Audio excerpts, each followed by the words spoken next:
You're missing a couple people too, right? All right. All right, we're going to try to run through this real nicely. Everybody grab one of these. Matter of fact, Paolo, just hand them out.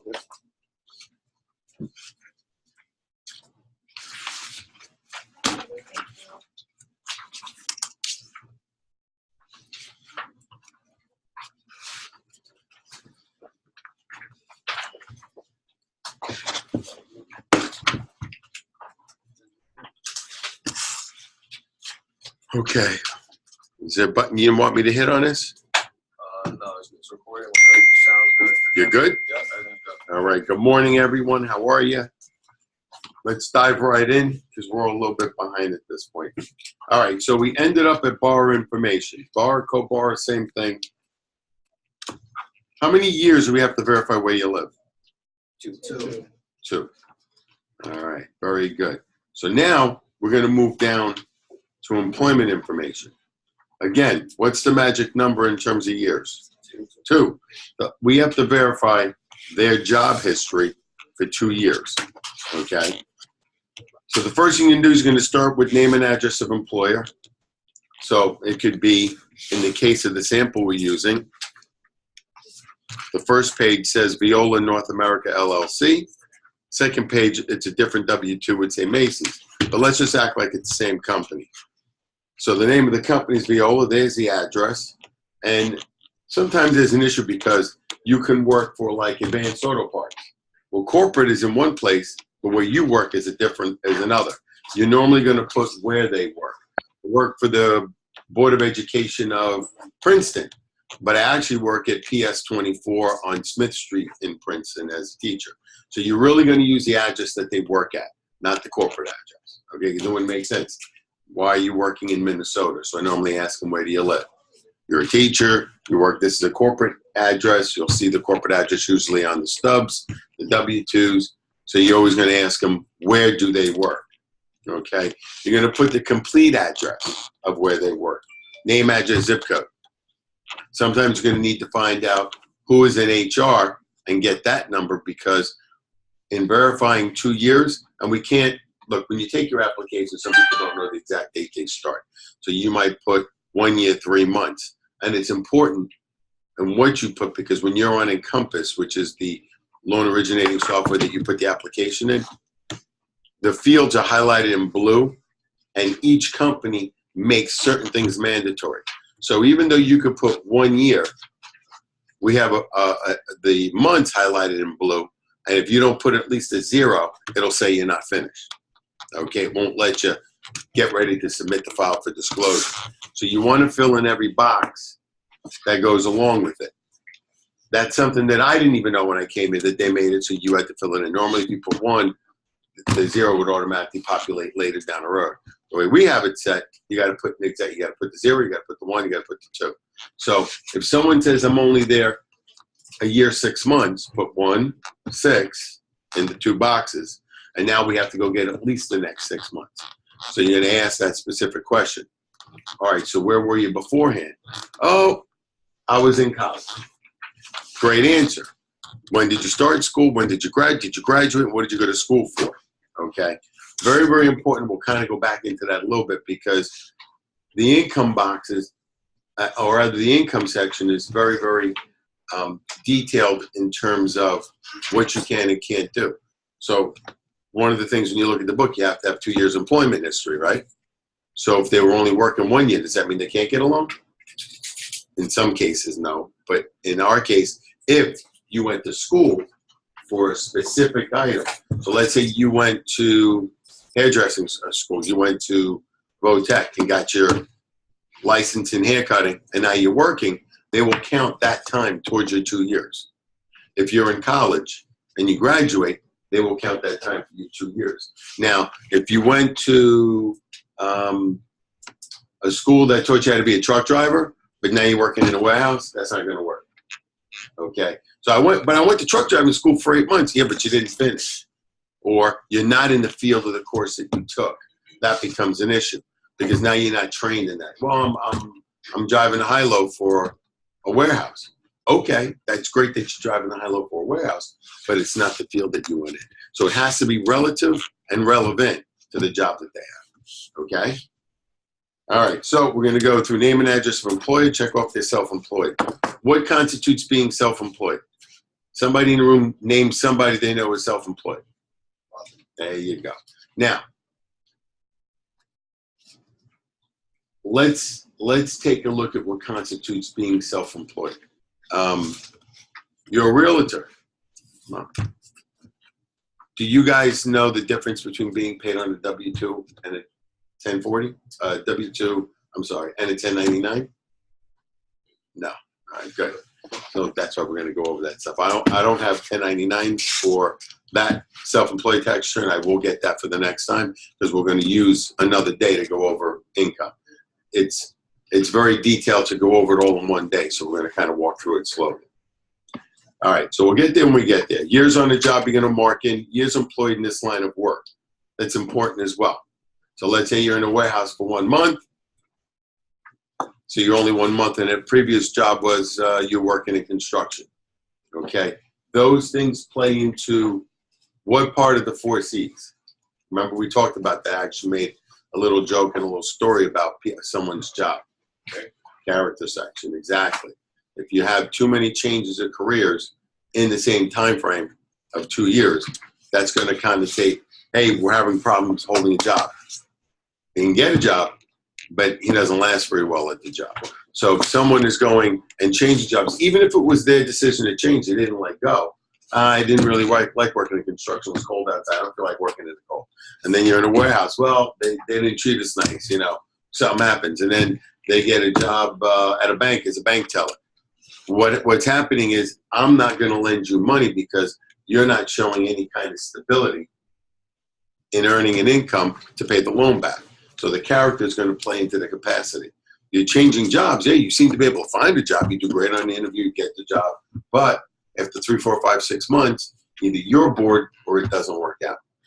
But if you stayed in the same field and moved to multiple locations, moving up, not always a lateral move.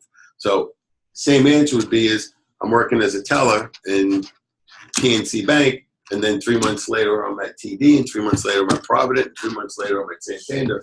It's like, wait a minute, you're not going for more money, and you're not going for a better position. You're still in the same position. Are you not making it work in the old job, and just before you get let go, you went and found a new job? These are the things that you got to really look at when you're looking at someone's application and putting the deal together. Well, why did you change jobs 3 times? You have to ask a question, just like you have to ask, are you 2 married? Okay. You have to ask that because that will come back and underwriter will question it. Letter of explanation as to why borrower changed jobs. Because there's no reason. They weren't making more money and they weren't going for advancement.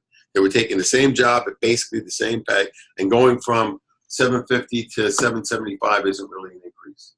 750 to 800, maybe I can explain, you know, but if you go from 750 to 8 to 850 to 9, well, that I can make a picture of, or I can make an argument for, because 50 cents over 20 hours is a few bucks for a young kid starting in school, starting in life and starting at a bank teller job.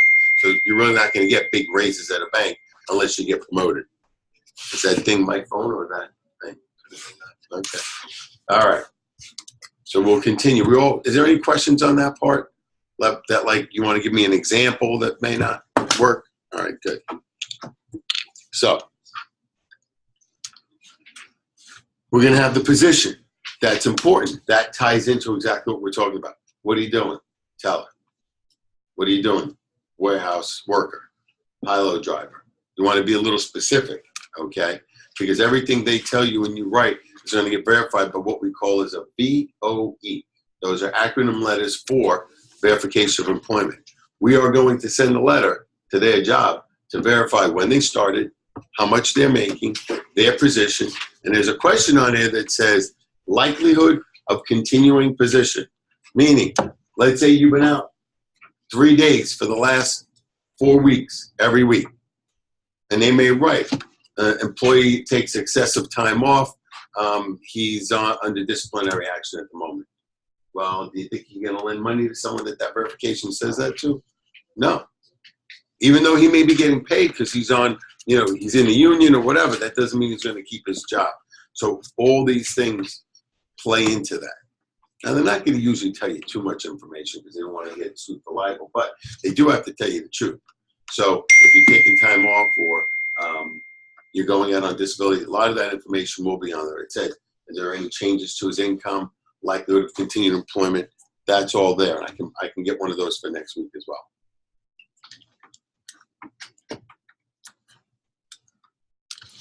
Business phone, not their cell number, unless they're self-employed and that's the number they work from. We understand that times are changing, but the business number where they work. So if you're working at the school, you need the number to the school. You're working at a store, you need the number to the store. A way to contact you. Why? Well, you don't make your payments, they're going to go back into the folder and look where a good contact info is. They can't reach on your cell, they might get a hold of you at your job. Okay? And it would be the exact same scenario for a co-borrower. In every application, there's a number of boxes to put in, at least 3 if you're going by hand. But now that most things are computerized, you just hit add, add, add. And again, you only have to go for a 2-year history. So if you had 4 jobs within 2 years, I need all 4 jobs. If you only had 1 job in the last 5 years, just put 1, put 5 years, you're good to go. All right? So it's pretty easy.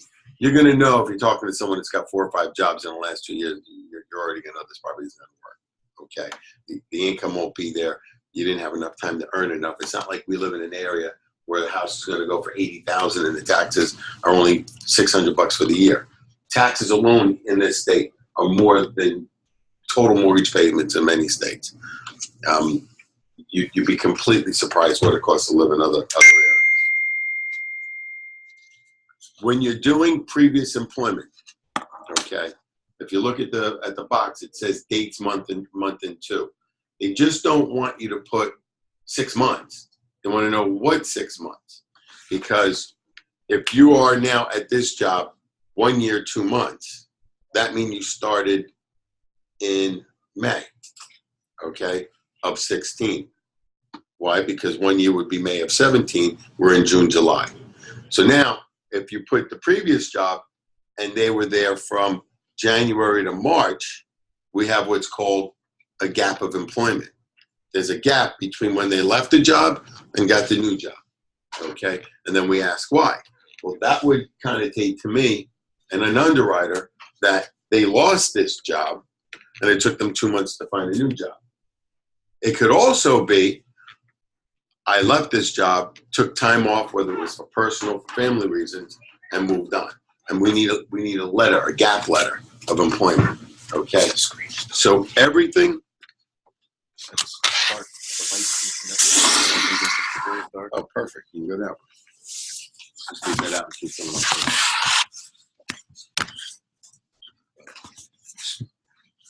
There you go. I can even see me now. You're right. Yeah, do it this way. Much better, Josh. There you go. That way's better. So. I thought you was a scary movie at first. I'm a scary movie all the time. You can actually move that closer and then just turn it that way. And it took it back. There you go. Okay, so a gap letter. You're going to put the month start, month end. And a lot of people don't always remember, but try to get it close. Because we're going to send out the letters anyway. And what's going to happen is that's going to slow your file. So let's say it goes, oh yeah, I worked at the other job for the other year and a half. And you write it down and it's only 8 months, underwriter's going to come back and go, or your processor's going to say, you only have 8 months. We're still missing 3 months of employment. And there's a gap. We need a letter as to why. So now all of a sudden your file screeches to a halt because now we need more information before we can go back into underwriting while we're getting the rest of the stuff. Okay. So try to get it as complete as possible. The exact day doesn't matter. I quit June 5th and started June 25th. I don't care about that. But I left in June. I started in June. anything within that 30-day period won't be a problem. We figure, all right, I left the job and now I'm moving to a new job. Okay, I got let go, whatever the answer is. Business phone. Yeah, you may want to close the door. We don't need to listen to what's going on out there. Okay. Jobs. Let's talk about self-employed and employed, just so you guys know the difference. All right, self-employed means I'm working for myself. Now, there are versions of self-employed that you are working for yourself, but you're not really working by yourself, which is a term you've heard Dwayne use, your dad use, for you guys, Dwayne, that he's with the company. But I can also make the same comment about real estate. A realtor gets paid on a 1098, a 1099 as opposed to a W-2. So what does that mean? Has anybody here had a job yet? Other than my seasoned veterans. You've had a job. What happens at the job? So tell me where you worked. You worked at Nordstrom's. So when you get a paycheck, what do you notice it's different? So you work for 10 hours, you're getting $8 an hour, and you got $80, right? You went home with 80 bucks? No, you didn't. What happened? They took out taxes. They took out federal taxes. They took out state taxes. They took out money for your Social Security. They took out for your disability. So maybe out of $80, you walked away with 62. Because when you make a little bit, they only take a little bit. And when you're a student, they take even less. Okay? If you made, I'll give you an example. If you made $12,000 for that paycheck, guarantee you walk away with less than $8. So much money comes out of your paycheck. Okay? Oh, big time. Big time. You'd be surprised how much taxes are when you're not working self-employed. Now, so we'll go back to that for a minute. At the end of the year, I'm going to give you some samples. We're going to look at it. You get a W-2. Okay, so what that means is it's going to say how much you made, how much they withheld for you, your employer, and paid to the federal government. So let's just say you made $50,000 and they held $4,500 for the federal government, $1,200 for the state government, and then you'll see wherever else the money went into. That's what we call a W-2. You're working for someone. Now let's get into self-employment. Any questions on that? Any scenarios there that you guys want to throw out? So on that W-2, that's what you're at the end of the year. That's the end of the year, and that's what you use to file your taxes for that year. Correct. And the W-4, that's when you. No. W-4 is nothing to do with it. W-2. W-4 is complete. That's the form you fill out to tell the employer how many dependents you have. Okay. We're not gonna worry about that. That you go over in HR. For our training purposes, we don't need that. Okay, so a 1099, and I'll use a realtor as an example. A realtor cannot just get his license and work from his house, okay? Unless he's a broker. And even then, that's a problem because you may have to have a brick and mortar. You have to have an office. So you have to set it up. So if you're a regular agent, you pass your test and you're an agent, the first thing you have to do before they give you your license is tell them where you're going to work. And it's a very unique situation. That's why I'm using it. So you have to tell the state, I am going to work at Bob's Real Estate in Kenilworth. And then what they do is they will send your license from Trenton to Bob's Real Estate in Kenilworth. So you are going to get paid on a 1099, which is they're going to show what you made, but there are no deductions. Okay? So if you have a commission and made $4,000, you're going to get a $4,000 check. What do you think is going to happen at the end of the year? Come on, take a guess. You gotta pay the piper. That's right. You now have to have saved enough money to pay your taxes. You're going to go see an accountant. You're going to fill it out. He's going to tell you, all right, look, you owe the federal government $6,000. Let's say you made $60,000, $80,000. You owe the federal government $6,000. You owe the state government $1,200, and you owe FICA. FICA would be your Social Security. You owe them this, and then you're going to have to write a check to your accountant or to them directly. He has the envelopes all made out for you. Now, I use a realtor first because he is somewhat self-employed in the way he files his tax returns, but he actually works for Bob's Real Estate in Kenilworth. Okay? Do we understand that concept at the moment? A realtor isn't, if you're just an agent, you're not working out of your house, selling houses and making the money, okay? But on the other hand, if you were Dwayne Eddings and you built 10 houses and you sold 10 houses, that you can do.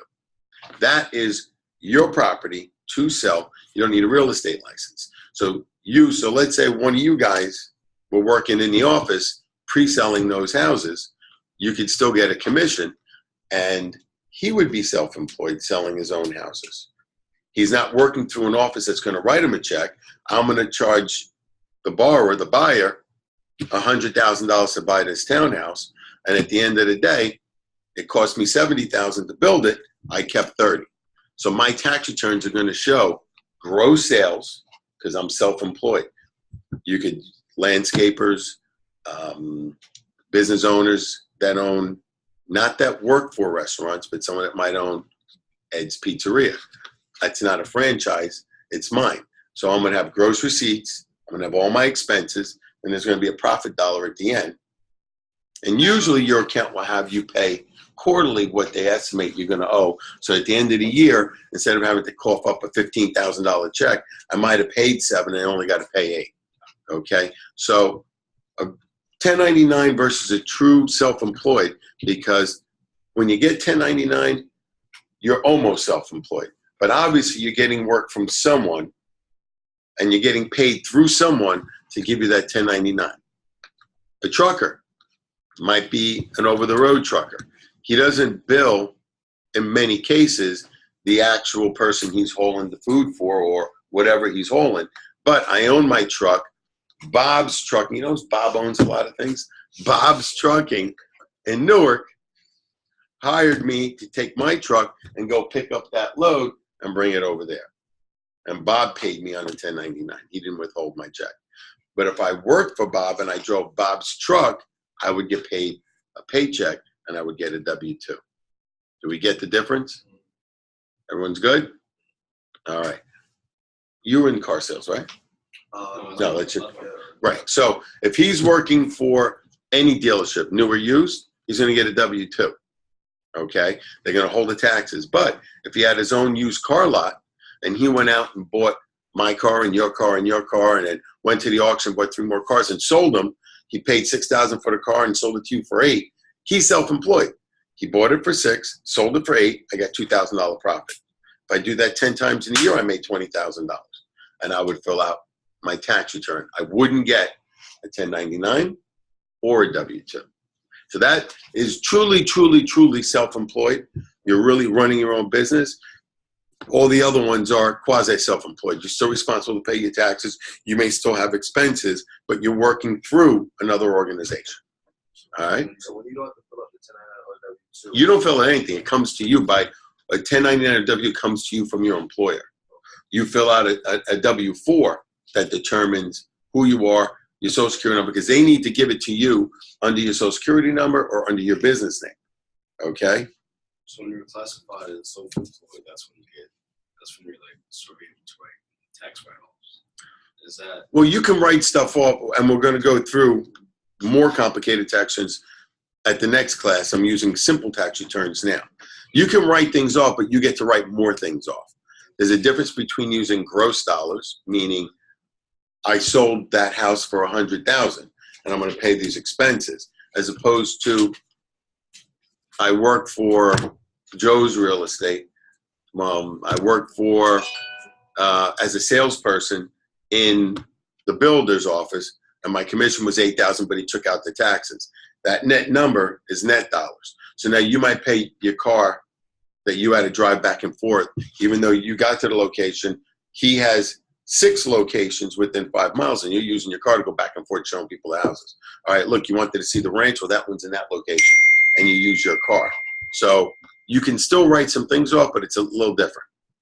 And we'll get to the details later. Questions?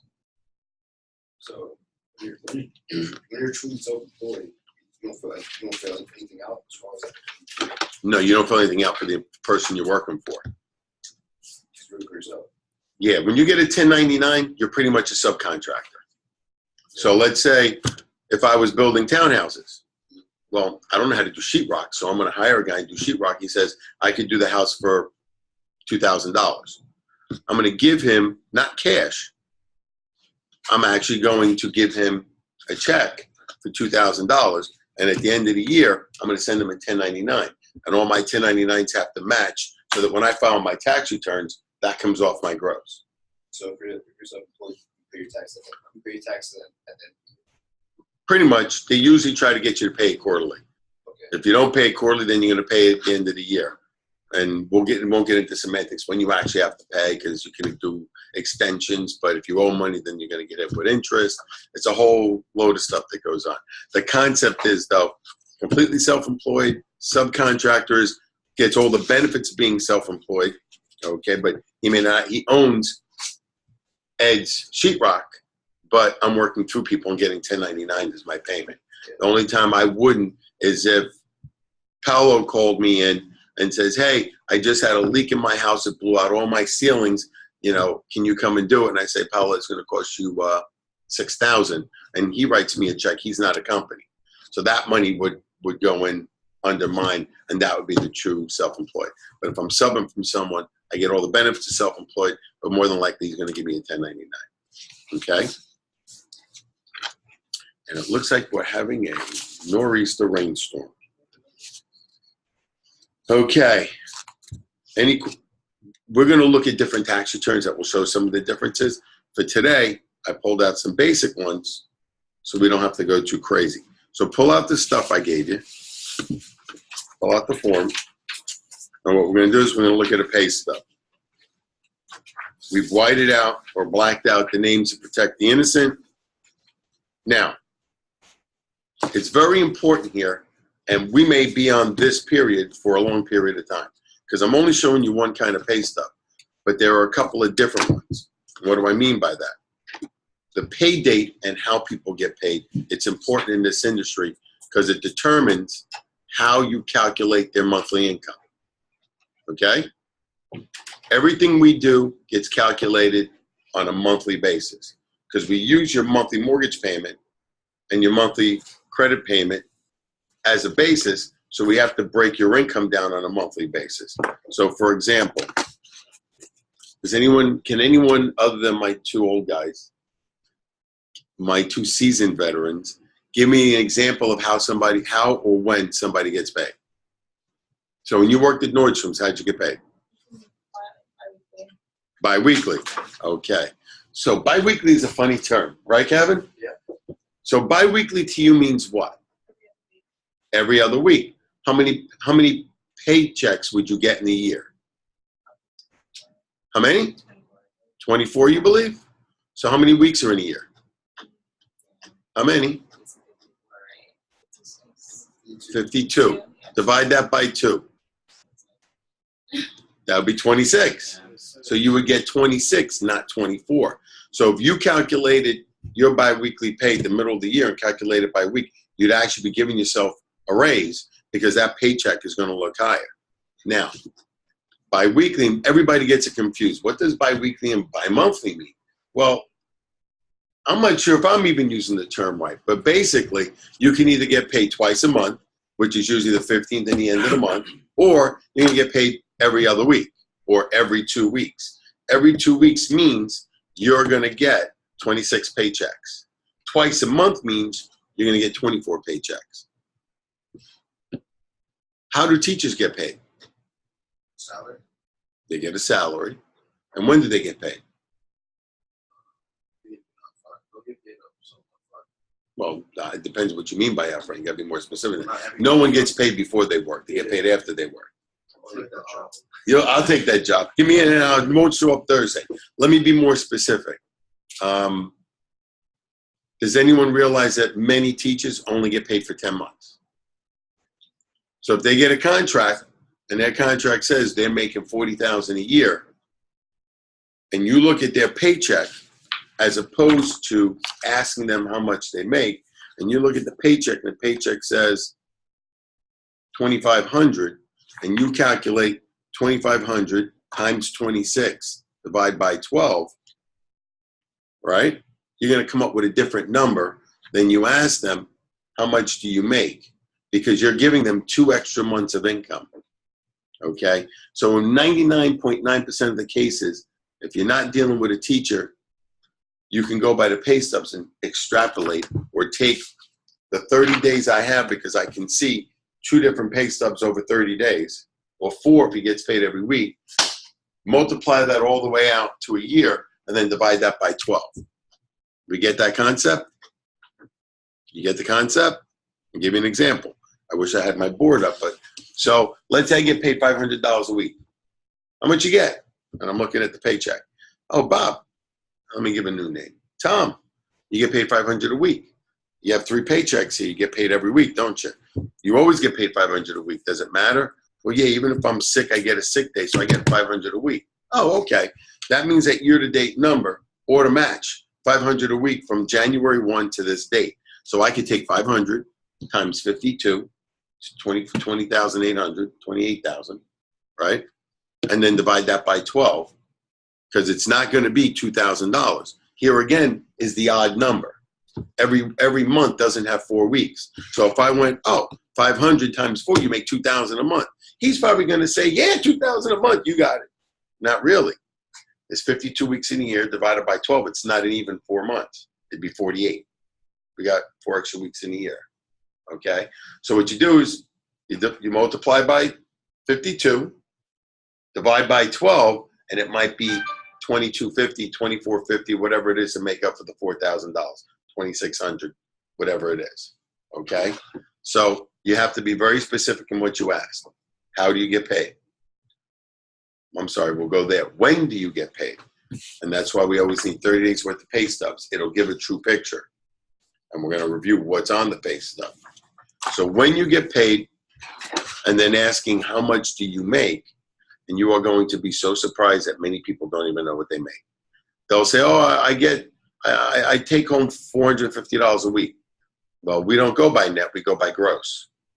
So that's why I got to look at the pay. So what do you get, about $525? Yeah, about $5. I don't really look. I only look at the bottom line number because that's what I live on. And I get it, but you really should know how much you make. Not that I'm going to hold it against you, but the bottom line is people sometimes don't even know how much they make. They don't even calculate to the year. If their wife takes it to the accountant, he don't even know how much he made. I don't know. I don't look. I don't know. It might have been 80. I've literally had people tell me, I don't know. All right, get me your tax returns and I'll take a look at it. And I'll help you figure it out. Guys that are self-employed, that's going to be another trick, but we'll do that one when we get there. All right, so when you get paid is very important in this business. Now, how you get paid is also important. How's a realtor get paid? Commission. Okay. How do you calculate what their pay is based on their commission? So if they sell a house, they get a commission. If they don't sell a house, what do they get? Nothing. It's kind of dangerous, huh? All right, so we have commission income. Now, if someone's having a monster year and they made $80,000 in the first 4 months, that looks great. But we don't look at 4 months. How long of a period of time do we look for everything? 2 years. So what we have to do with anyone that's other than salary is take a 2-year average. So how you get paid is important. So there are a number of positions that require you to use a 2-year average. 1, somebody who works in commission. Nordstrom's, you probably got paid a base pay plus a commission. So if you tell me, well, I make $8 an hour, and I look at your pay stub and I go, yeah, but it looks like you made more. I calculate $8 an hour for the 3 months. That comes out to X, but you have Y. You say, well, but when I sell and I break a certain number, they give me a commission. Oh, okay. So now I have to go back and extrapolate 2 years worth if I want to use that commission. If I can qualify you with just the base pay, I'll leave it alone. That'll be a compensating factor. But many times people are stretching to get the biggest house they can, so I need every dime I can get. Rarely is someone just like, oh man, no, I'm only gonna make sure I survive on my minimum. So someone who's on commission, name me, I want 5 commission positions. Pick one.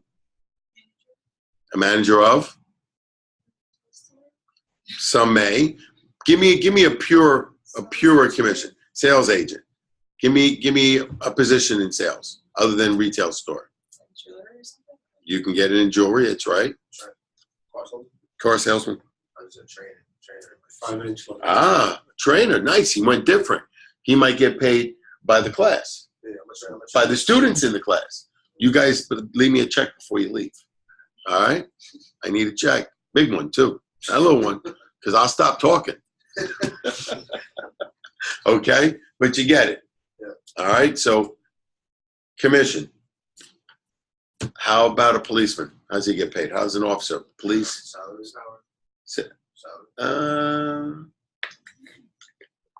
A fireman and policeman. Think about it. How do they get paid?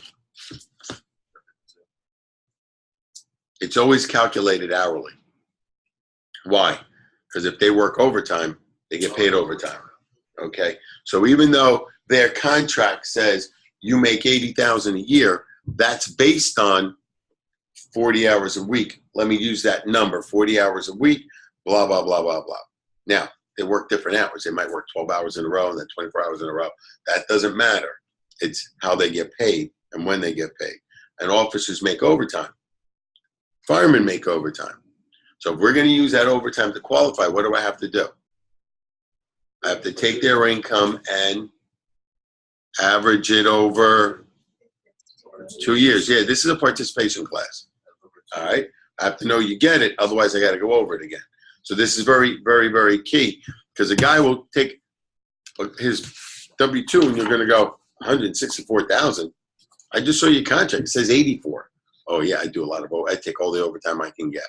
And then I work. If they call me up and say there's a parade on the 4th of July, I get 2.5 times my pay. I'm working it. I ain't married. I'm putting away. I want to buy my house. I made all the money I can. So I have the income average. Okay?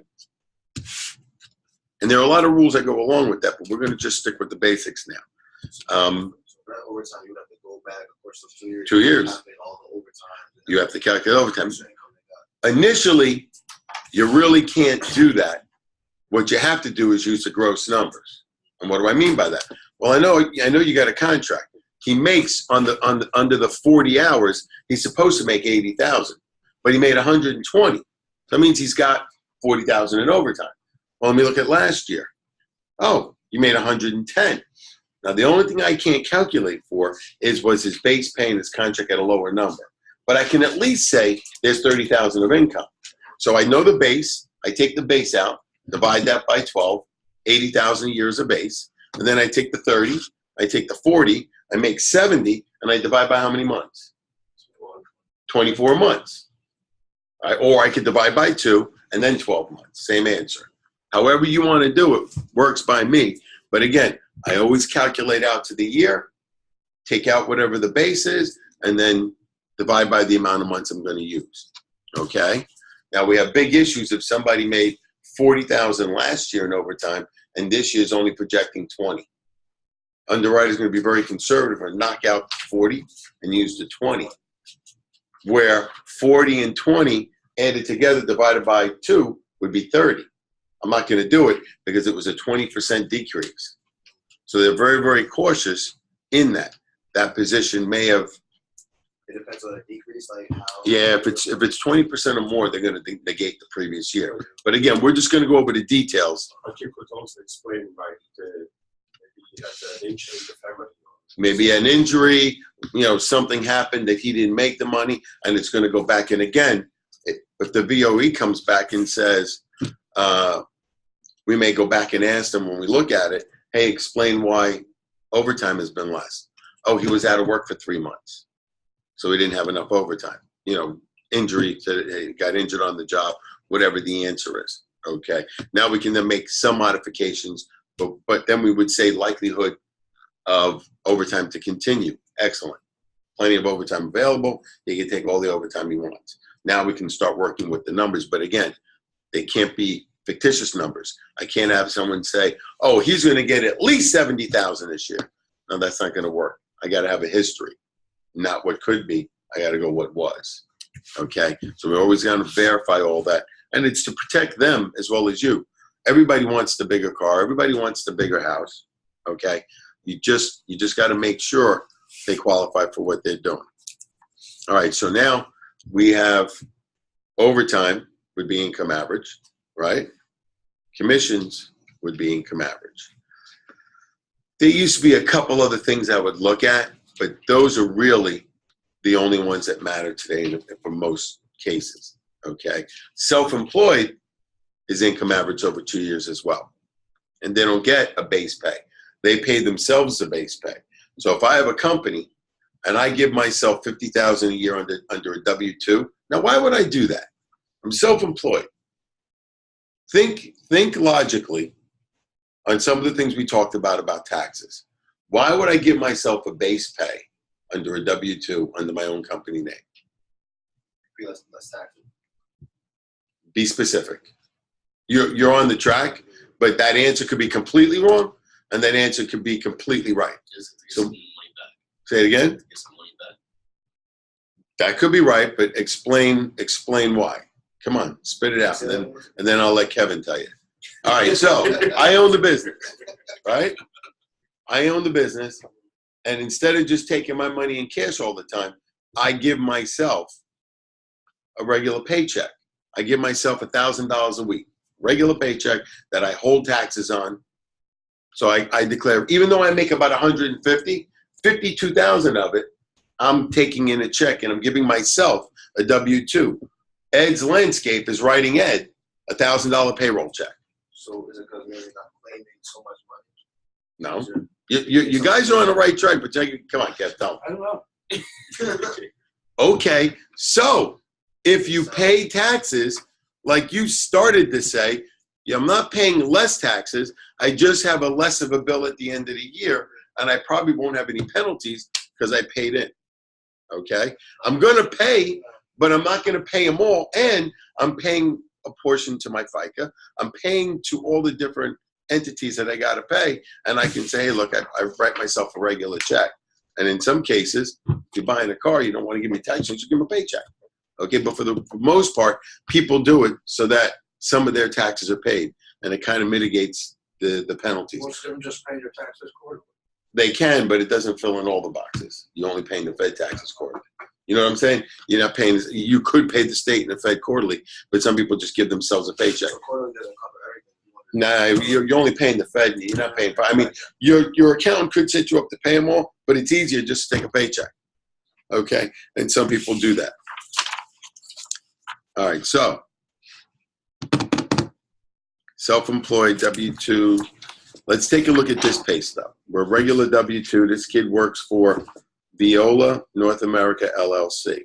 Now I'll tell you a little bit about this. Has anyone ever heard of this company? Amazing.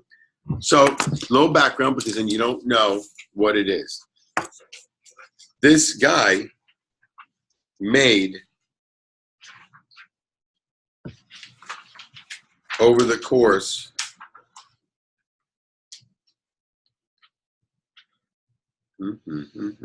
okay.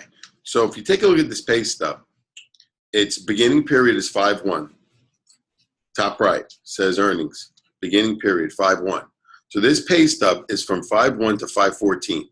So how does he get paid? Every 2 weeks. Every 2 weeks. Are we sure? Every 2. Bi-weekly was, you said bi-weekly was just 2 a month. That's 13 days. Now, I should have given you a second pay stub because I forgot. But let's go with every 2 weeks. As a matter of fact, I can calculate it. I can't because there's overtime in here. All right, so right now we're taking a look like he's getting paid every 2 weeks. The reason why I need the second pay stub, which I didn't think about, I'm going to go get it, is if the next pay period says 15th to the 30th, then I know it's twice a month. Okay? Because the pay date, all right, here's the trick. Pay date's 5/19, so he gets paid every 2 weeks. Okay, the 5/19 was a kicker because that would say 5/15. If that said 5/15, then I'm pretty much going to say he's getting paid twice a month. At 5/19, I can kind of guess it's going to be every 2 weeks. All right, so if he gets paid every 2 weeks, I can kind of calculate that out. Anybody have their phone? Yeah. All right, so let's take a look. Regular pay. 44 hours, 76 hours. He gets $44.73 an hour. He worked for 76 hours. That's his regular pay. Not everybody gets paid 40 hours.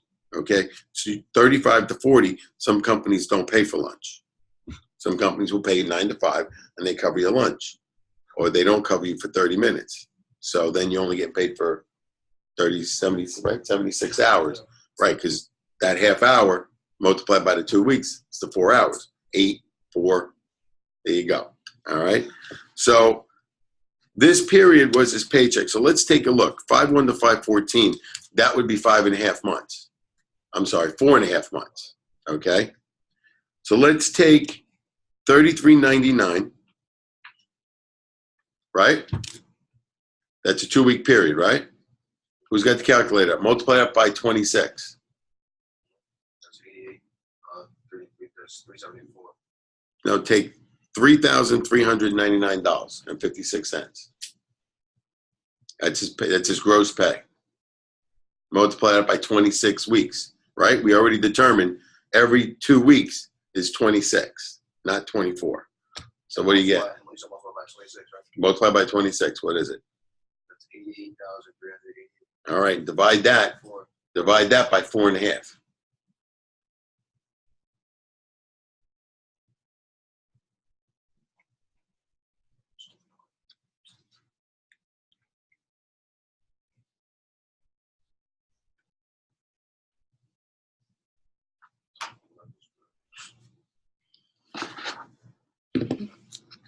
Simple calculations. Where you at?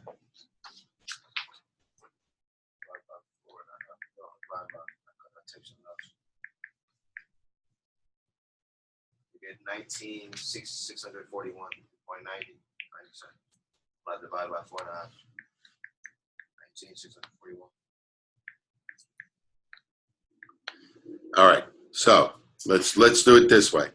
So 33.96 times 26 is 88,000. Divided by 12 is 73.65.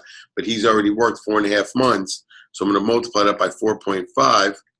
And I'm at 33,145. Take a look at the number to the right. Now, I just did a normal calculation. What's the number say? 31.70.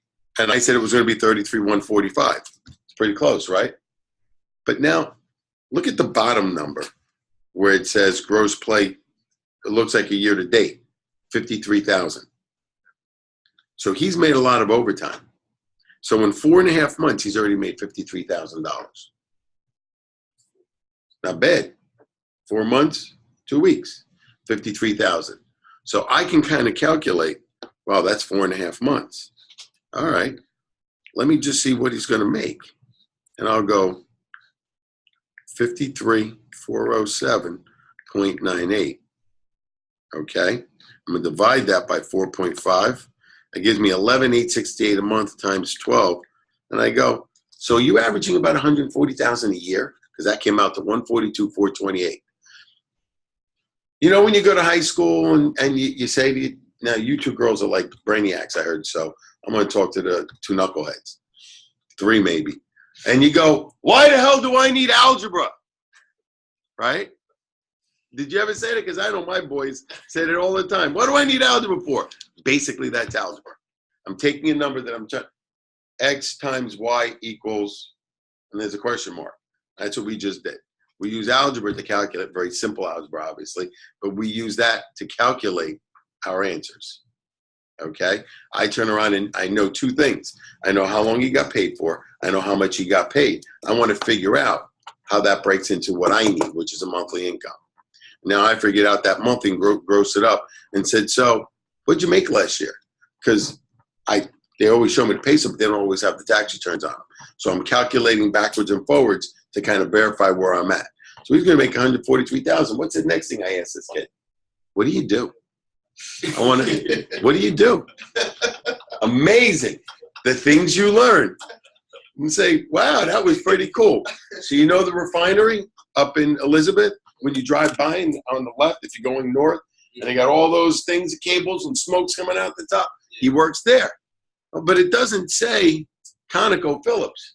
It says Viola. So guess what they do? I find it fantastic and phenomenal to learn these things because you have no idea what growing up. Would you say, I want to work at that refinery? The kid made last year $175,000, I'm going to tell you. He's only 31. He looks like he's 16. Swear to God. He looks like I'm gonna say, how old are you? Made 175,000 over the last 2 or 3 years. Guess what he does? That company is a sub company that takes the gases and the burn off, or what do you call it? Yeah, but there's another term for it. They take the waste from them refining it, brings it back in, and reuses it. So here's what happens. This company gets paid because they have to get rid of the burn off. They get paid to take it. So I'm going to give you $5 a metric foot. So they take it, it pipes back into their system, goes through a process, and then they sell that product back to them to be used to finish refining the oil. So they get paid twice. They get paid twice. Now, the whole unit, if you realize how big that is, one of my very close friends works there as well. Not at this company, but he works in the maintenance department, running and keeping everything running. You'd be surprised what he makes. He's a kid that just got out of high school, had a landscaping job, fell into this job, and he makes $140,000 a year because it's dangerous work and he gets a lot of overtime. They have projects, you're working. He goes, I don't pass it up because I can put the money in the bank and it works great. But again, who thought that would be a business? So I said to this kid, what made you do that? And this is what I find so interesting and fascinating about the job. Well, I was in college. I went to Monmouth University, and I graduated with a major in music. WTF? Really? Well, how'd you do this? He goes, well, after I graduated, I realized I can't make any money. Oh, okay. So what did you do? I looked around, had a couple of jobs, and saw this thing at Brookdale, not Brookdale, the one in Edison. What's the name of that one? Brookdale's down here. That one is Middlesex Community College. They had a specific course that was 6 months, and it was chemical engineering, specifically what this is. Got out, position was available. There's only 7 to 9 people in this unit, so it's a very limited type of position, okay? But anywhere there's a refinery, there is one. Job opened up because, here's a great story. It used to be owned by BSAF, BA, and they sold it, right, and they sold it off. You know, the people that, we don't make the car, we just make the paint that goes in the car, or we don't make those commercials that come out. We don't make the product, we make the things that go into the product that make it better, okay? That commercial. They sold the company off, and everybody's afraid they're going to lose their job, so 4 guys went and left, and that opened up positions, and he got the job. And because 4 people left, he's been doing overtime ever since, averaging $150,000 to $175,000 a year. 31 years old. Didn't go but 6 months of school. These are the reasons why I find this so interesting, because you might have kids, cousins, friends, and say, you ought to take a look at this. And I wrote it down what it was. It was a specific chemical processing system that they do, and it was a small course. Amazing though. Amazing what you learn and find out.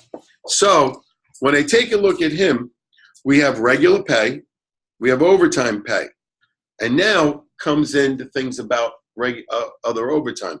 So shift premium, what do you think that is? Now you see, I could spend probably a week just going over income. I really can. But what's going to happen is I'll do it for a week, and then the first client you have, you're going to look at the pay stub and go, hey Ed, what do I do now? You're not going to remember it all because it's not relative to you. You don't understand what it really means. I'm giving you some basics, but the first time you see it, most of it will not stick with you. I've done this for years, and it happens the same way.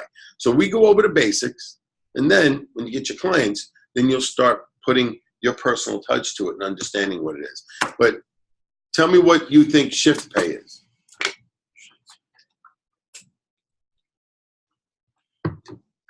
What do you got paid that shift?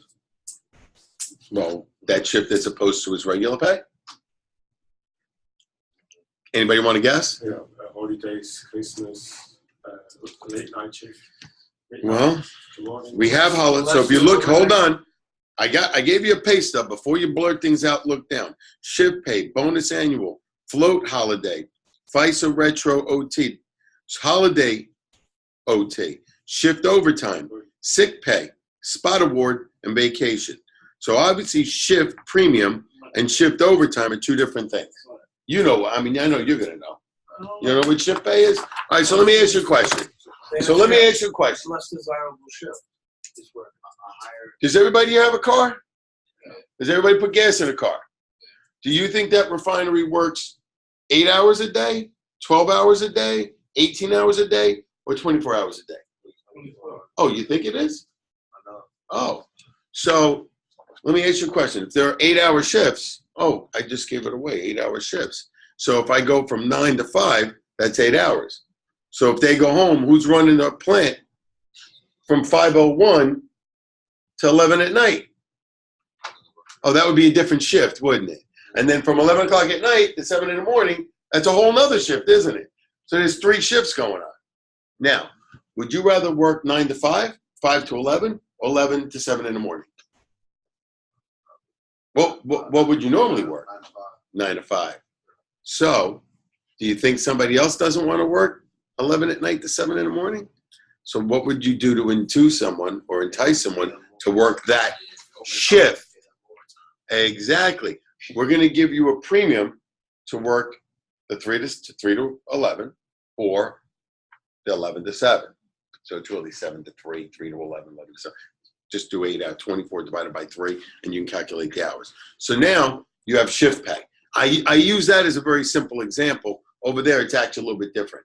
At least where my buddy works, you work 1 day on 12 hours, or 2 days on 12 hours apiece, and then you get a day off. Then you work 3 days and you get 2 days off. Why? Because they don't give off on weekends because the plants never close. So gas is running and gas is being made all the time. Now, this isn't a gas trivia question. This is, how do people get paid? Why do people get paid? And understanding what this actually means. Because if you look at it, there could be an underwriter going, what the hell is this? We have all this info and you make $53,000, and they go, I'm only going to give you credit for 31. Kevin, have we had that happen where underwriters want to tear up the income? You need all of this $53,000, get them into that McMansion they want. And they want to tear it up on you because they have no idea what it is. And then we, as loan officers, have to get the information, write an explanation letter with the borrower, and get it to people that are going to make a decision to go, oh, okay, I get it now. And then they match that up with something we talked about earlier today, a VOE that the company sends that verifies what this means. Okay? So now we learned about shift pay, holiday pay, bonus pay, and all that is the same. So if you're working 2 days on, 1 day off, 3 days on, 2 days off, 2 days on, 1 day off, you're not working Monday through Friday and get Saturday and Sunday off, because if they did it, somebody would have to work weekends all the time. Okay, and it's too hard to calculate those shifts, so everybody has to just rotate and work. And they do them almost in 12-hour shifts. That's the way they work. 12 and 12 is 24. So that's the way they get paid. So me and my buddy made plans that every other weekend, I'm going to go on the boat with him because we're going to go out, because every other weekend is when he's off, the way the shift works. Okay? So as long as it's not raining, we hit the boat and we can get to go. So it's a little bit different, and that's why you get difference of pay. So if your day ends up being Thursday, and Thanksgiving's on what day every year? Thursday. You're going to get holiday pay. And if you have to stay overtime because the other guy that was coming in at 5 got stuck in traffic because he has to go north and everyone's going back up north after Thanksgiving, and he calls in and goes, dude, you got to wait for me. I'm stuck. It's an accident. It's bumper to bumper. And he shows up at 7:30. That would be holiday OT, wouldn't it? So they have everything broken down, because not only did he make the holiday pay, which could be almost double his regular pay for the day, he got holiday OT, which is another time and a half on top of on the regular holiday pay. See how that works out? Complicated. Who wants to quit right now? I'm done. I'm out. That's way too complicated for me to figure this shit out. And he is? You ready to quit? Because that's how complicated it gets. It's not as easy as, yo, he wants to buy a house. I got some money. You got a job. We're closing. Breathe on this glass. He's alive. Close alone. No, you got to do all this to get that to work. All right? You don't find me funny, do you? She shakes her head no, and I'm like, okay, am I pissing her off or what? But the truth is, it's complicated. You really have to understand what you're doing. And it's not just understanding your job. You got to understand everybody's job. You got to understand a little bit about everyone. And he's coming from a whole different field that if I went to work for him, I'd probably be a moron in his eyes and what he did previously. But this is real serious stuff, because if you make a mistake, and let me talk to you about the seriousness. If you make a mistake in how you calculated and you gave a pre-qualification and you got them all ready and they went into contract and now they don't qualify. We all make mistakes and it happens. Think about the ramifications. Put yourself in the shoes that you and your wife or husband and kids thought you were going to be moving to this house in this town and they were going to go to that school, and now they don't. Because you made a mistake. Because you calculated that teacher's income that was paid over 10 months. You extrapolated that for 12 months and gave her another $8,000 a year in income that put them right over the top and made them qualify. And then when the verification came back, holy crap, we've all made that mistake at least once. Everyone in this field who's done enough loans has made that mistake at least once, and now you don't qualify. Now we're pushing and pulling, trying to get it to work and doing things. Can you get a gift so we can lower the loan amount? But think about the impact on that family who's already got their house packed. But hold on, that's not it. The people they were buying the house from, what do you think they've been doing for the last 60 days? They've been packing their house because they're getting ready to move to that location. Me and my whole family, we're going to South Carolina. We got a whole new life planned out. Well, they can't go either. And then the people in South Carolina that sold them that house, they can't move. I had one deal that had 7 transactions on it. And because one deal was stuck, none of them closed. We had people from places we never heard of calling, when is this loan closing? Oh, the borrower didn't have the money. He thought he had the cash. He's got to get the check back from his pension fund, and he screwed up. Well, it wasn't my fault, but the bottom line is the impact that this has from you making a decision and looking at these numbers is great.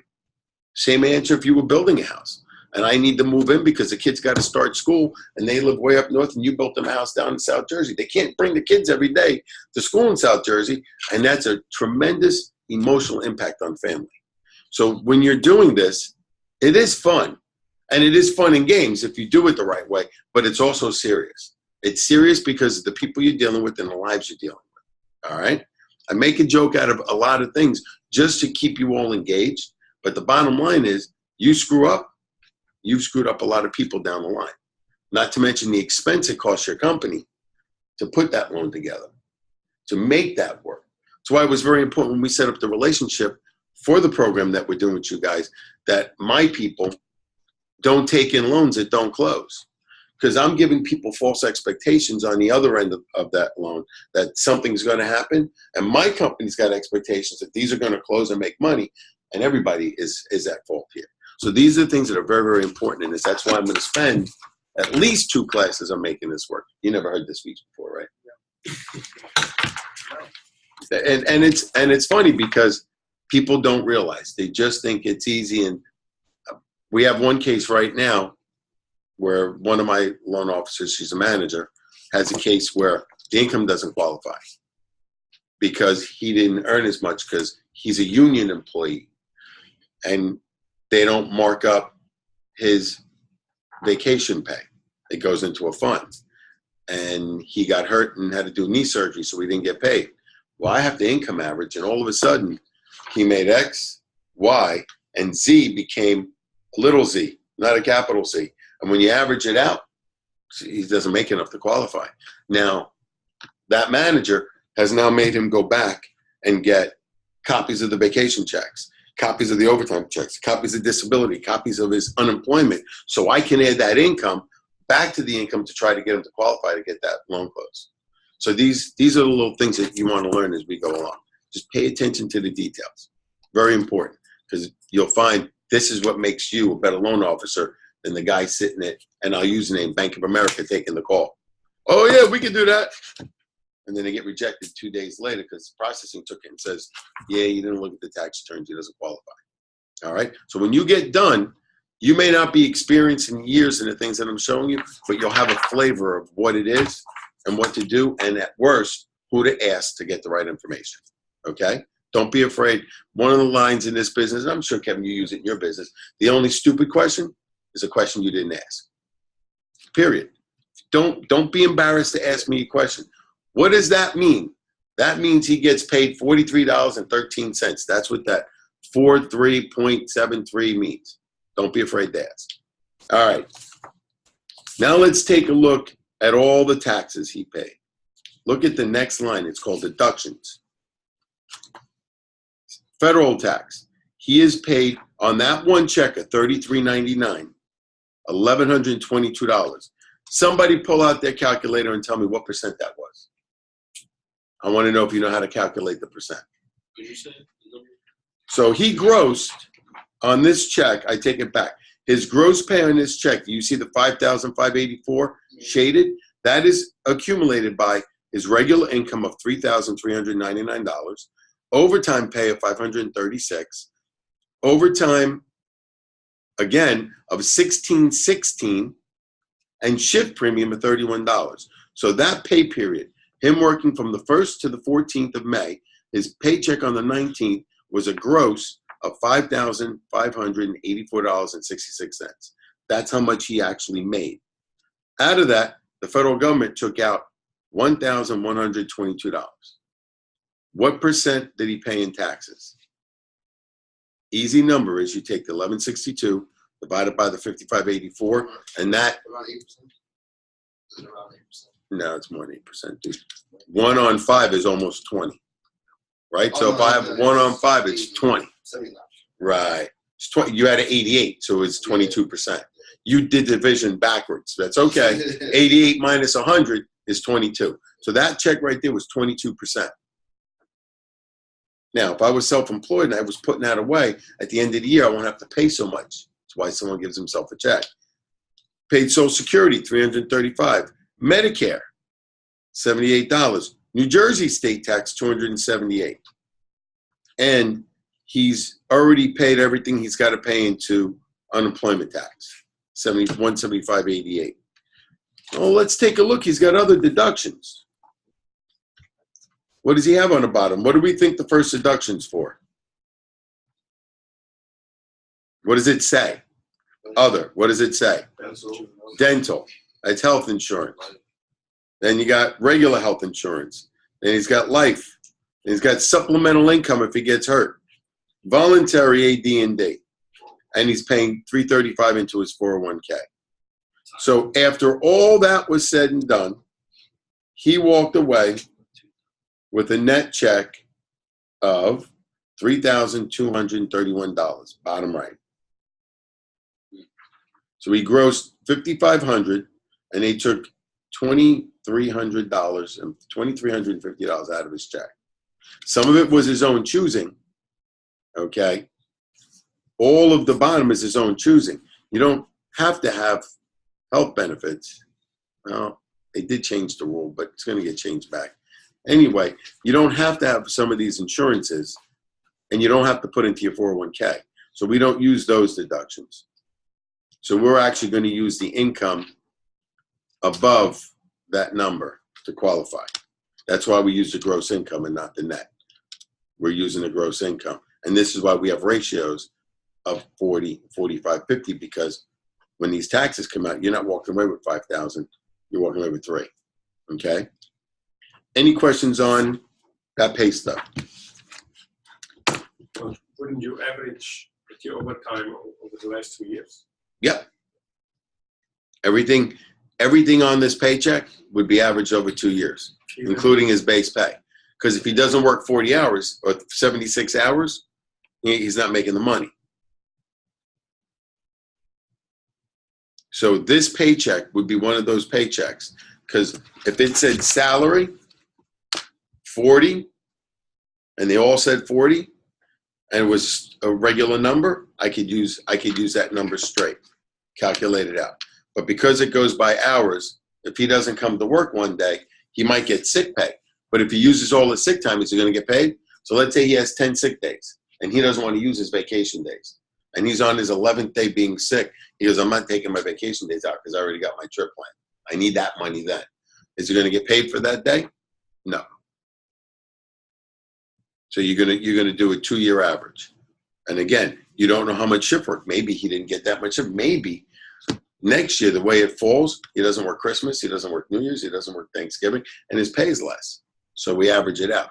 He's only making the extra money because his shift work drops him into that day, but they do get paid more.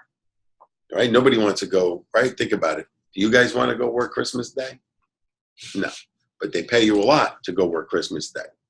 Even at the stores, they usually give you more for holidays. All right? Right? Any questions on this paycheck? We just did 45 minutes. I looked at my watch before I started on the paycheck, and it was 1:45. We did 45 minutes just on one paycheck. Wait till we get into tax returns. We're going to take a half a day on a page. I'm kidding. We won't. All right? So you guys have to bring this back next week because we're going to stay on this. All right? You have to bring this back. I may have an extra, but I'm going to make you make the copies. All right? Any questions about anything we went over? So Kevin, anything you can throw in from your experience? No, the big thing you said before is if you don't understand or you have a question, ask. Exactly. Big thing, and know who to ask. And, He's been writing a lot of big loans, so he gets to see some real complicated pay stubs. And think about it. How some of them. I ask a billion questions. I mean, I've been in the finance industry for 37 years, but I don't know everything. You just got to ask questions. You don't know anything, yes. Stockbrokers. That's how you learn, because, you ask a question to get the answer, and then you remember what the answer was. He was telling me about when he was managing in the stock brokerage field. He's got bonus payments by the quarter, by payroll. They get expense checks. You're going to look in some of these checks, and you're going to go, what was that money? Oh, well, I got expense because I took 10 clients out. Whatever it is. If you run a project, right? If you're running a project for one of those major firms, you get a budget, and you have to get everything. And your paycheck kind of breaks down what that budget is and how you get paid. So there are a lot of complicated pays. There's a lot that are very simple, and that's the bulk of it. But depending on where you fit in, if you specialize in something, you're going to see more of something. Okay? If you specialize in first-time home buyers, you're going to look at that kind of stuff. If you specialize in big loans, jumbo loans, and you market just for that clientele, let's say Manhattan, I'm going to work in Manhattan. I only want to work in Manhattan. I only want to get all my business there. You're going to look at all different ways that people get paid, including self-employed. And we'll have some self-employed taxes to look at. All right, folks, enjoy the day. Up. Okay. Question came up. They wanted me to review. How do you get your mortgage license? All right. So the course that I'm teaching you now is the reality course. This is what you need to learn in order to be able to go right along. But in order to actually be licensed, you have to take a accredited 20-hour course, which I have actually done, but that's not this course. Otherwise, I would have to use their material, their hours, and I would be booking your hours in and booking your hours out. Okay? Every minute in, every minute out counts. So you have to take a 20-hour course. There's a school similar to called Pro Schools, and there's a number of others that you'll pay X, and then they will calculate on the computer. You go online, and you're doing the course. It's not going to go through what I'm going through, although they will talk about pay. They will talk about income. They will talk about credit. But it's more about the rules and regulations of the business. The laws, the rules, the regulations. To me, it's not as important to understand that in 1945 was the Fair Credit Reporting Act, and it covers women, children, pregnancies, and kids over the age of 90 and old and young. We're teaching here how to really write a loan, how to understand a pay stub. They're going to go over the laws and rules and regulations. So you need to complete the 20 hours there and pass that course. Once you pass that course, you will then go to NMLS, which is a national mortgage loan system, licensing system. And there you're going to go get a number. You don't have to pay to get it. Well, you might have to pay to get the number. I don't remember. You just go on, you get a number. You don't have to pay to get the number, right? No, you're $35. $35 for the license. So now you have an NMLS license number, but you're not licensed yet. Once you pass the course, you are now eligible to take the test. It's called the UST, Universal Standard Testing. And what it does is it allows you, it's 150 questions now. I think they're up to from 125 to 150. You have to pass the test with the 75. And at that point, you are now eligible to be licensed. What was the name of the NLS? NMLS. If you just type in NMLS, NMLS, Yeah, okay, not order. That's where you go to take the test. nope, that's where you go to file to take the test. You got to do the 20 hours first. Yeah. If you schedule a test and then finish the 20 hours, it's not going to work. And that's for the pro schools. Okay. Pro schools is one. By next week, I'll get a couple of the names that people can look at. But what happens is once you pass, the school that you took the course from will send information based on your NMLS number. And you can get the NMLS number now. You're going to put it in, and when you pass their 20 hours, they're going to send that up to the NMLS registry and say, Tim Brown has passed the 20-hour course. He's now eligible to take the test. And then you can go file and take the test. Okay? And that's pretty much how it works. If you fail the test, you can't take it again for 30 days. If you fail it a second time, you can't take it for either 60 or 90 days. And if you fail it then, you got to wait 6 months. Okay? You got to wait 6 months. So you really want to study how to pass that test. And I have tips on that, and I can give you all those tips when you get ready to do that. All right? Any other questions? Are they texting you? Perfect. We're out. Any of the chairs that weren't in here, which would be those two, just bring back to where they go. And we're good. Have a good day. See you guys on time next week. I want to start at 10. All right? I don't want to drag this out for 9 years. Get here at 10-2. Get your coffee, get your chairs, and we'll start working.